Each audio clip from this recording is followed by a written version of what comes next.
Episode of Beating Alpha. This is episode 80, and we have a very special guest on. I'm very happy to have her on. I'm first of all happy that I found her through Instagram. That's how we connected with Amanda, but it's going to be a little bit different story now. I just want to introduce you to what she does, and of course, she will be able to tell you a better story than myself. But a little bit about Amanda. Again, Amanda Knight. She's from Dallas Fort Worth. She's a realtor. Got into business in 2017 and started growing her business by cold calling owners of the properties. So her business has transpired to a heavily referral and social media based business. This year, Amanda is on track to close 65 units for $16 million volume. She works with the buyers, sellers, builders, and investors. She was recently voted for top 100 social media real estate agents in all of the Texas. I didn't know that existed, but we need to talk about that also. She hosts a weekly mastermind for real estate agents via Zoom every Wednesday, which of course we're going to get the details for that also. But first of all, Amanda, thank you for being on the show today. I appreciate it. Yeah, absolutely. Thank you so much for having me. I'm really excited to connect and just talk all things real estate.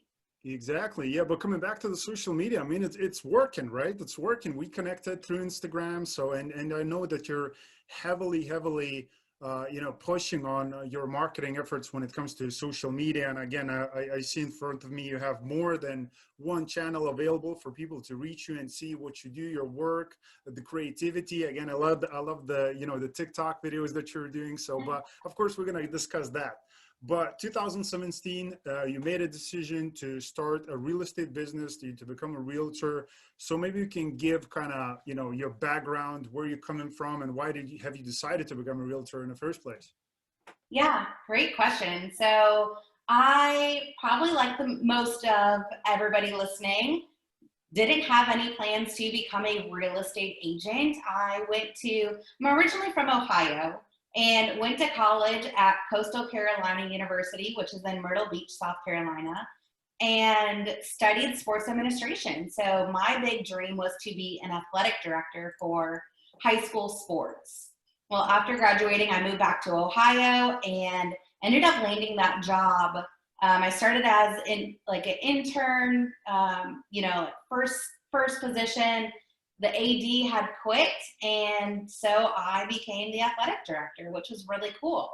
Fast forward a year after that, I met my fiance, Nick, in Texas, and I was here visiting a girlfriend. She had a mutual friend that connected us, and just like that, we just hit it off. So I was back and forth visiting him from Ohio, and then just decided to make the move and move to Texas. Well, when I got here, I had every intention of continuing to be an athletic director until I found out that here in Texas, in order to be an athletic director, you have to have your teaching degree. Well, that's not my jam, and I have zero intentions to ever be a teacher. So that put a stop to that really quickly. I got a sales job doing fundraising, so it was kind of still within the sports world from what I knew, but it was my first time being in sales, and from there just actually loved sales and got into real estate. So that was in 2017. Wow. So the bug bit you, right? The sales job, which again, yeah, like for people just in general, sales job is maybe not what people are passionate about. And again, a lot of people, like I used to do sales before, but a lot of people do look at the salespeople kind of, from like this wrong angle. They think salespeople are just all about selling, where professional salespeople are about, creating those opportunities, putting, people in front of the best opportunities possible. And, it's less about the sales. But how did you coming across like real estate company? How did you have, was there any difficulties in the beginning, like when it comes to the sales? How did you find your first properties in the first place? Like, what was the entire process, because you made quite a transition going from, school system to where you have to kind of work for yourself. So how was that transition like for you? Oh yeah, it was terrifying. I mean, So the advantage that I had was when I worked for the fundraising sales company, my hours were 7 a.m. to 3 p.m. So I felt very fortunate that I would get home around 3:30 and I would just hammer out my real estate school work. And so I did it all online and just nailed it. And just that was like my primary focus, day in and day out was studying. And, I had the conversation with my fiance and I said, I don't know when I'm going to have my next paycheck. And he said, I'm here for you. We're going to make it through and we're just going to make it work. And I was so determined. When I got into real estate, I said, okay, I'm going to have the do whatever it takes mentality. And so that's exactly what I did. So I was in the first one in the office, last one to leave. And, not being from Texas originally, I had to build my business from cold calling. So that's exactly what I did. And picked up the for sale by owner scripts, got on the dialer and just hammered through and set appointments, and then transitioned to expireds. And yeah, it was just the scripts and the mentality and, just the mindset of one no is a closer to a yes. So I got told a lot, but you just got to have some thick skin in the game. Yeah, well, because I'm thinking at the beginning, how do you get the thick skin? Because you get the thick skin by going, because kind of doing the process. When you're in the process, you start growing that thick skin. Because again, for the people where they're making that transition, and I'm sure there's a lot of people watching this interview right now and thinking, I'm about to make kind of similar decision. Going from that steady government, maybe job, maybe working in an office in a cubicle, and now I'm going to be doing sales like door to door, and it's going to be that's where it starts. That's where you start to grow that, that thick skin. But what have you seen like around you, again, when you started to work in a company? Again, what is the name of the company that you're working with? Keller Williams. Okay, got it. So what have you seen? Like, did you take anybody's advice? Did somebody coach you in the process? Like, what was the onboarding process? And, what have you seen maybe that people, because I'm sure you've seen some people that quitted, their job, right? So like, what's the thing that makes a great realtor? Yeah. So I think first and foremost, it starts with you wanting it that bad. I couldn't have, gone through the scripts or gotten told no or just kept going if I didn't want it that bad. So I think first and foremost, it comes with your mindset. I'm very fortunate that I had some really great mentors, and any opportunity I had to get coffee with them or meet them for lunch, it was consistently picking their brain and seeing what can I do to get into their shoes? What can I do to build a business just like yours? And I really do think it comes down to the fundamental. It's the basic steps of real estate, and that's doing people first, right? So it's not all the glitter and glam and running all these ads and all of these things. It's people first, and then it's knowing what to say and always coming from contribution. So I think that that's huge in this business. Anybody can, Dallas-Fort Worth, we are in a hot market. I was saying last year, like anybody with a pulse can get their real estate license and go out and sell a home, right? But it really comes down to servicing people and building that connection and having people know, like, and trust to work with you. Because there's thousands of real estate agents here in DFW, and yet, I had to learn those fundamentals first, and that's, servicing people and knowing, at the end of the day, always asking the question, what can I do for you? What can I do to help you sell your home? What can I do to help you with the home buying process? Got it. Because my next question was kind of how do you make those connections and make those relationships? Because people do talk about be in service, add value, build relationships, but how does it look like? Because there's a lot of people thinking like, where do I start? But as you said, just providing value information, it's a steady, slow process. And that's probably the reason why some people do quit in the business, because it's a tiring process for some people. But for sure. the fun, I think too, it comes down to like asking questions, right? Like taking yourself out of the equation, because at the end of the day, it's not about me, it's about them. So Hmm. asking them questions, where are you moving to? Why is that important? It's digging at that motivation so that you can have a clear understanding of what's driving them and, really figuring out how you can best serve them. Because I think you would agree with me that not every client or every sale is the same, Hmm. right? And so somebody might be going through a really tough time and have to sell their property versus a first time home buyer who is super excited to get into their first home and stop renting, Hmm. right? But Yeah. if you're not asking the right questions, you might not know how to best serve them or meet them on their level. So I Yeah. think that comes in with, the scripts and knowing what to say, because before you can service people, you've got to know what to say. Yeah, exactly. And it comes through, just being passionate overall, about the business and, just the nature because, again, I do understand there's a lot of people who come in a business just for a short period of time because they think it's a good space to make a lot of money. And like it certainly is, you can make a lot of money by being a realtor, but like if you're passionate about it, you're just coming from a service standpoint, you would just want to help people. I mean, you definitely, the script, is just going to do so much. But when people, they want that connection. Like Yeah. no script is going to make that up. Like, the passion, this, the thing. Yeah, So for sure. I would love to talk about something, as I said, that is close to me, which is the social media, as it says here, that you build a very like heavily referral, like you got a lot of people coming in through social media. So when did you make that decision? Then you need to start pushing a lot of attention, on social media. Like who influenced you to make those decisions, and where did you start? Yeah. So what's so interesting about that is prior to this year, for me, I felt that, you know, do what you are good at, right? If it's not broke, don't fix it. And I was really good at cold calls. I was good at forming relationships with strangers.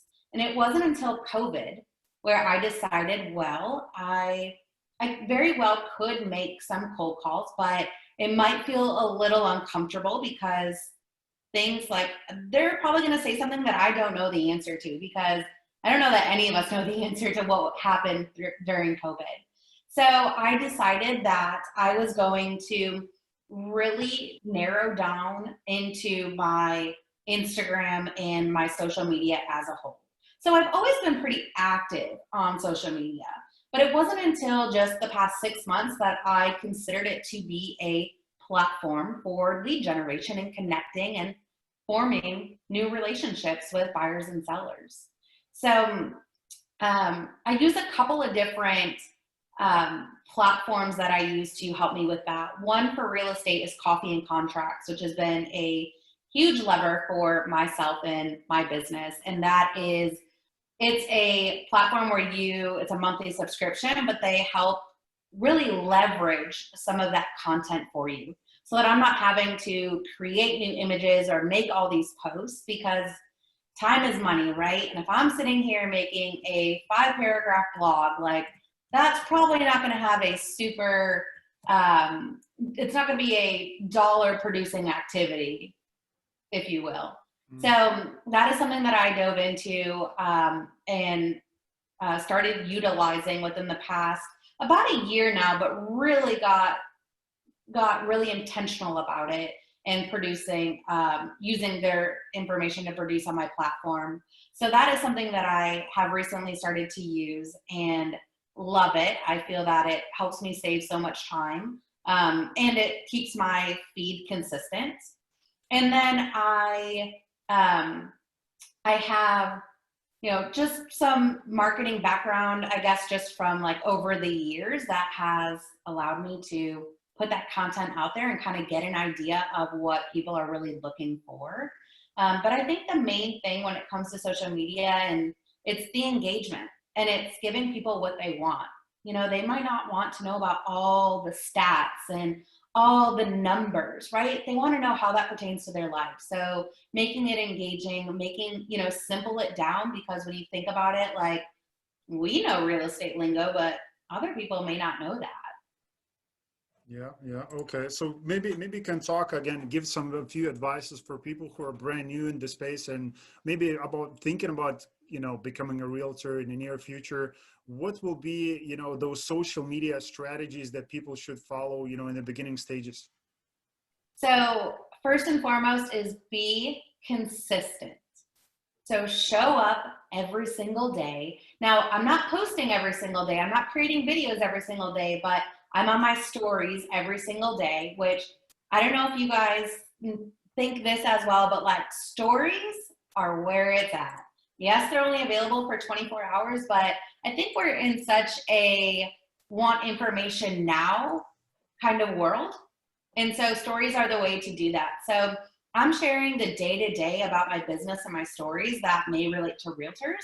And then I'm sharing maybe like a story of an inspection that I just came from, or conversation that I just had with a first-time home buyer. I'm sharing those to then, you know, get in front of my potential clients. And that's actually where I get a lot of engagement. So I don't just, I love Instagram, but I'm on every platform. So you'll find me on LinkedIn. You'll find me on Facebook. You'll see my Facebook business page. You'll see my TikTok, like my YouTube channel. I'm on every platform that I can get my hands on, and I am being consistent and repurposing that content so that I'm not having to sit here and post, you know, new things all the time. I'm just repurposing my content and getting it out there so that when people see real estate, they're automatically thinking of me. Yeah, yeah, that's good, and I like the fact that you're, you know, heavily diversified across multiple platforms. That's always a good thing to do. Uh, Yeah. the question is, from those 65 units that you currently have, like how many of those are actually those leads came through the social media? Like, have you kept the track of that, or? So right now I'm about 25% of my business.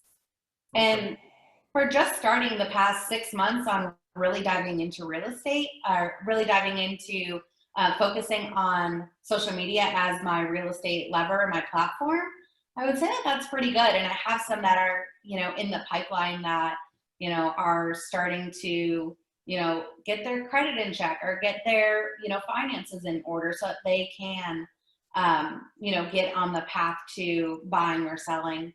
But really, you know, for me, yes, I'm focused on that of being, you know, my top lead generation platform, and I will get there. But for me right now, I'm focused on the conversations. I'm focused on building these relationships, and whether somebody's ready in the next month or next year or next 3 years, like I'm here to have a conversation about it and, you know, welcome them to message me and reach out and let's talk about it. Let's get you on a game plan. Got it. Got it. So again, when we talk about 65 units, you're on track to do that. $16 million in volume, you know, in sales. So are we talking about, is this is for the end of this month, or this is for a year? Like what's the time frame we're talking about here? So 65 units for this year, Yeah. 2020, which is an increase for my business, which, you know, a couple of months ago, I wasn't sure if I was going to even meet last year's numbers. So it is going to be an increase for production for me from last year, which is a big win in my eyes because of so much uncertainty that was going on. So 25% of that, and really, again, because I have just been recently focused on social media, that 25% is just measured within the last 6 months of this year. Yeah, got it. So again, looking at numbers, I mean, congratulations, first of all, on that 25 extra percent, you know, this year. And do you already like kind of putting a plan in place, what you're going to be accomplishing next year? Like, do you have those thoughts already? Yeah, so I'm starting to put together my business plan now, and, you know, social media will definitely be number one on that list. So currently what I'm doing is the 5-5-5 method, which is 5 likes a day, 5 comments, and 5 DMs to individuals. Okay. So that's on the smaller scale. You know, I feel like, okay, what can I do consistently every single day that will help me form new relationships with social media? And something that's simple, I feel, it takes me, what, 30 minutes maybe, you know? So that's a system that I currently have in place. Now, yes, I plan to put a more solid system in place. Like, you know, currently I'm recording Tuesdays and Thursdays new videos so that I can get them out on YouTube. I can get them on Instagram, TV, IGTV, and then I can create shorter videos out of those through TikTok and Reels. So again, trying to repurpose those. So yeah, I have a system in place and still intend to put a more bigger system in place now that I've seen it come to fruition. Yeah, yeah. So I like the fact because you're leaning towards social media a lot and you're pushing it and you're talking about it a lot. Rather than talking, I'm gonna pick the phone, call the people. That's kind of the process that you have to go through at the same time as well. But the social media is something that you, by the way, it sounds that you're going to be focusing a lot in upcoming year, which is great. I'm sure, and it's going to double or triple or whatever that might be as your personal goal. When it comes to the sales volume, it's definitely doable with the help of social media, and leveraging again all these different platforms. So For sure. just wanted to ask you, how did you get voted for top 100 social media real estate agents? So I mean, in Texas. I mean, how did that happen? And when did that happen? To be honest with you, I'm not sure. I got a Instagram message from another agent. She's in Houston, and she said, "Congratulations," and sent me the article. And I said, "What are you talking about?" And happened to open it up and found my name on the list and was like, "Oh my gosh, this is news to me." It's not like they reached out or, sometimes, we get hit up for sales or be a brand ambassador for this or that, all those things. So it wasn't that at all. I am thinking it's because of the consistency. You go to my page, you know exactly who I serve, what area I serve, and you see me showing up. You see that I'm a real person. I have photos, I have videos. I have some that are professional, but a lot are just authentic, me just going like, "Hey," type of thing. So I think that that's really why my name ended up on that list. I don't have anything, I have, yes, 2,000 some followers, but I'm not like some of these people on the list that have 50,000 followers either, but.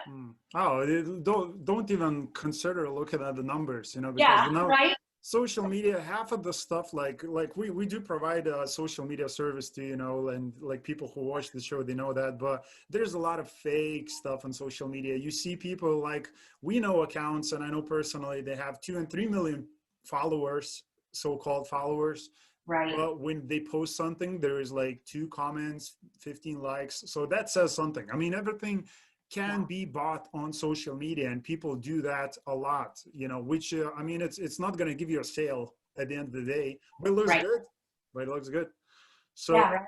so talking about the Dallas Fort Worth, I want to ask you about first of all, maybe where do you focus the most? Is it residential properties? Is it commercial? If both, like percentage wise, how many of those deals do you have coming in? Yeah, so I focus on strictly residential. Okay. So my one thing is focusing on residential, and most are single family homes, and they're either pre-owned or new construction. I have a good amount of business that I work with that's new construction, and that's listing for builders and representing buyers that are building or purchasing a spec home. We don't really have too many condos here, so I don't have much condo business. We have some duplexes where I do represent some investors with that, in multifamily. But yeah, residential is really my jam and where I focus all of my time on. I am working on breaking into a niche, which is working with professional athletes, getting my background of business and sports. I understand how both of those work, and my main goal is to help athletes and their families if they're relocating or, they have a new opportunity and they need to get on the road and get to that new location. That is something that I have been leaning towards and really breaking into that area and using social media as a lever for it, actually. Awesome. I love the fact that you kind of found a very, I'm not sure if it's narrow or wide because it's US, it's 350 million people. But for me, it sounds like a narrow niche that you find, and you pick in that one niche, like people, in fitness space. Again, we're talking with people with access to the money, and maybe they're relocating more often than other people. I mean, it's that's what it is. And yeah, I just finished off an interview today with a ex Olympian athlete, and he was a professional athlete. He was basically in Olympian Games in the U.S. team. So Hans, if you're watching, you're looking to get a property in Dallas Fort Worth. Here you go. Amanda is your. I'm your girl. There you go. So that is awesome. So can you talk about the local like Dallas Fort Worth market? Because I know there's a lot of people, there's migration, massive migration going from north to the south, to the south states. Even though I'm not from there, like I'm keeping the track of what's going on in states. But and I know Dallas in particular, like Fort Worth, is very popular places. So why do people choose to go to Dallas and Houston, and like why is it so popular, and why does it attract so many people? Yeah, well, first of all, if you haven't visited DFW or just Texas as a whole, you will fall in love. That's exactly what I did when I came here. So a lot of people are coming from California, they're coming from Northeast just because of job relocations. We house a lot of headquarters for companies, so GM, Toyota, Amazon, Google, like a lot of their headquarters are here in DFW. And so they might be shutting down plants, or they might just be relocating individuals here into DFW. So we do have a good amount of people that are coming from out of state here into Texas. So that is pretty much, for the most part, you're going to have a lot of your higher ups in those companies relocating here to DFW. We also have a lot of people coming from California simply because it's just more affordable here, right? Mm-hmm. Yeah. We have pretty high property taxes, higher than normal, but we don't have state income tax. But even to somebody from California, it's still much more affordable than what they're currently used to.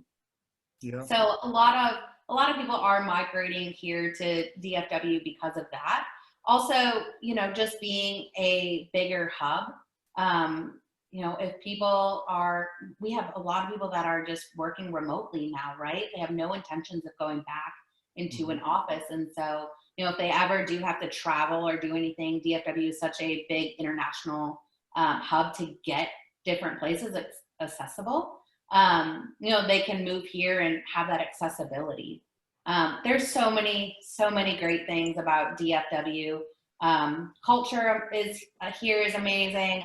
Our tacos, our brisket, our barbecue, like out of this world. So if you're not convinced by food like I am, then I just don't know. Yeah, I'm convinced. I'm sold on that. So yeah, that's awesome. And again, yeah, you have a lot of people migrating from California. Like recently, you probably saw that too. Like everybody knows kind of the podcast king, Joe Rogan moved to Dallas also. So there's a lot of business people, coming to the state. I mean, it's a great place to be living, for the food, for the connections, for the taxes, for all those reasons. So again, when you're talking about purchasing a property, can you give some people, advice on do's and don'ts and things that they should be looking for when they're buying for the property, and should be aware of the things when they're purchasing one also? Absolutely. So we are definitely in a competitive market here in DFW. So you should know that going in. If you are looking at a $200,000 home, depending on the area of DFW that you're looking to live in, I might say you should be looking realistically at 280 to give yourself a buffer to be able to compete in a multiple offer situation, because that really is, it's true with our market. Now, I will say that there are different price points. There's different locations where that is not the case, but we have a supply and demand market. We have pretty middle level supply and we have high demand. So of course that's naturally going to drive prices up. So realistically, if you are a first time home buyer, if you're looking in the $150,000 to $200,000 range, you're probably going to get a flip, and it's going to be a 3-bedroom, 1 bath, no car. no garage. And if you're looking in the 200s, you can start right around maybe 225, 250. You could potentially get yourself into a new construction if it's on the outskirts of our metroplex. And then, our average price point is going to be in that $300,000 marker. Again, different areas, but I would say overall that's the blanket answer for all of the metroplex. Now, we do here in Texas have expansion soil. So what that means is because of our climate and the way that the soil moves, you can expect that 75% of homes here are going to have foundation issues. Now, that shouldn't scare you, because if foundation work was ever done, make sure that you have a strong agent like myself who will make sure that the foundation is coming with a lifetime transferable warranty for you, so that if work is ever needed again, you just call that company up and it's under a warranty.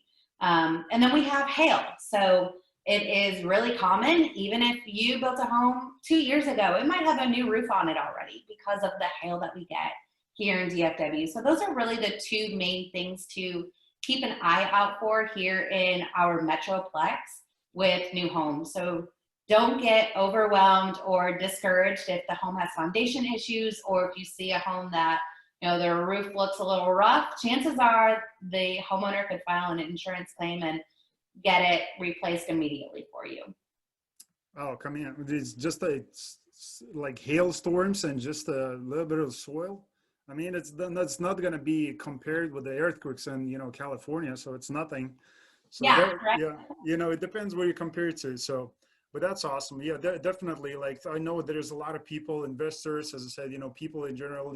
Everybody travels to those places, and like Texas is being one of them. A lot of people talk about it, and I know some people who live in the state, and they're saying only good words about it. So I guess I believe in them. So yeah, and if you're an investor, I mean, there's definitely opportunity here, of course, especially with, we can thank HGTV for this. Everybody's an investor these days, but there's great opportunities to, buy low, flip it. And as long as you have, a solid crew, because I think a lot of our buyers can sniff out a great investor versus a not so great investor. But as long as you renovate it with great materials and have it looking good and up to the current trends, you will be able to sell it high. And normally investors are purchasing in the low 100s and being able to flip it and sell it for 200 plus. And that's a great price range where first-time home buyers find themselves, and you can get a lot of great equity and property there. So we definitely are in a great market for investors. You just have to be able to compete with other investors and get in there, and cash is king. Here you go. If you're looking to buy real estate, a home, you're looking to invest, this is your thing. Go to the Dallas-Fort Worth and make sure to connect with Amanda before you go.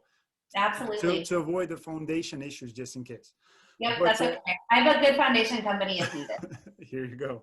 So can we talk about the mastermind? Because again, I love the fact that you're, adding value by giving your time away and doing these Zoom calls every Wednesday. So maybe you can talk about what people should expect if they're going to join you on those Zoom calls, every Wednesday. Yeah, just like what you're doing. I have a really high respect of what you're doing to, put people out there, share different perspectives. That's exactly what we do.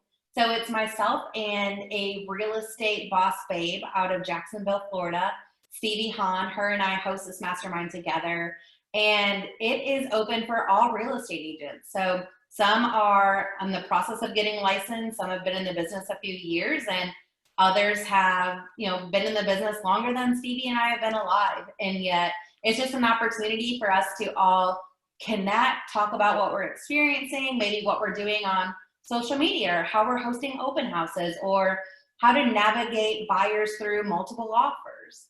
So we're just kind of doing something like this, and, it's pretty relaxed. We might have a glass of wine in hand. We might have a Truly. You never know what you're going to get with us.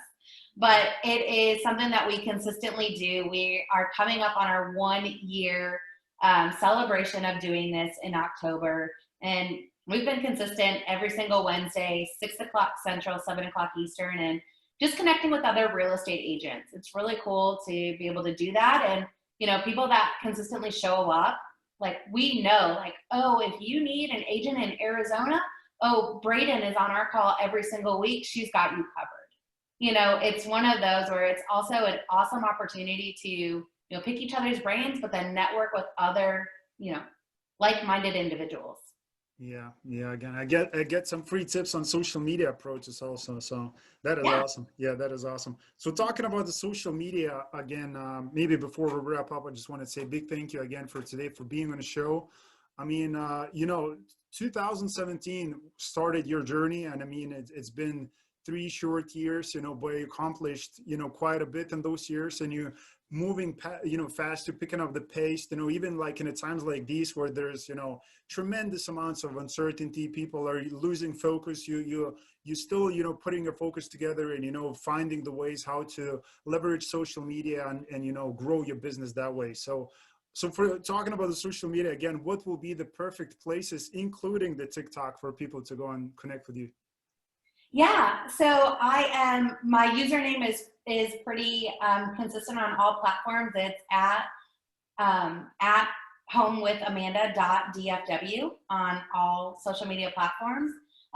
So I always encourage other agents, go to a social media page that somebody is doing what you inspire to do.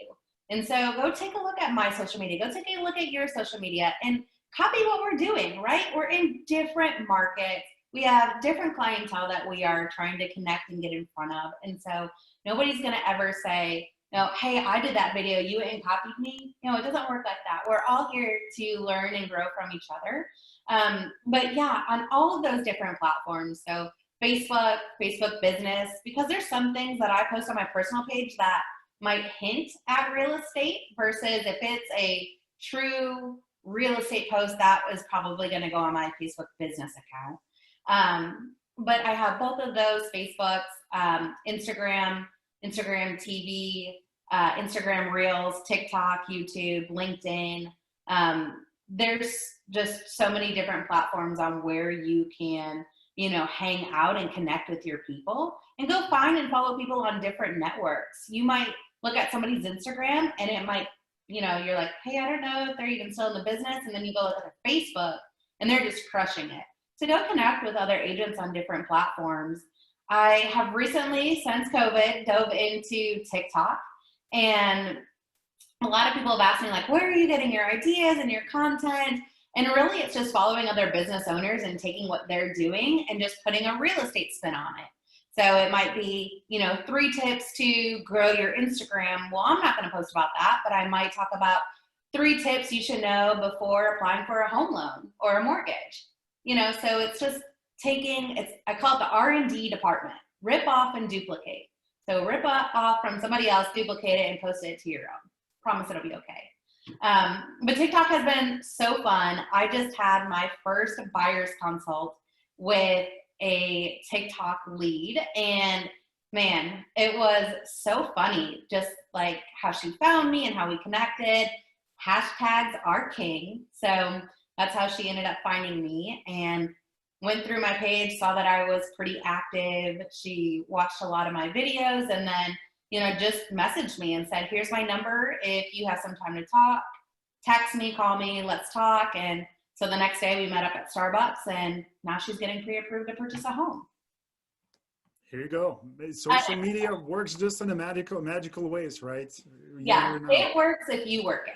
Exactly. That's the key. That's the key to it. And again, for the all social media links, as always, you can find that somewhere there in the bottom. Probably there's so many that she has. Probably we have to make kind of separate sheet and attach it to the, you know, I love it. The fact again that you're using so many different, you know, social media channels, which is again is the key in your business and every business to be, you know, diversified across different platforms. But again, guys, if you enjoyed this episode, and one thing that I wanted to ask you, just share this information, pass it along, to a friend of yours that you think might take these, golden nuggets, these pieces away. And if he's looking or she's looking to start a real estate, business, become a realtor, or just to buy a house in Dallas, Fort Worth, who knows, pass it along and make sure to share it with a friend. That's all I'm asking. So Amanda, really appreciate the time today. It's been a fun talking with you. I love what you do, on social media, doing really great work. And I mean, it pays you off, so that's the way to go about, with the social media. And I love the fact that you're doing that.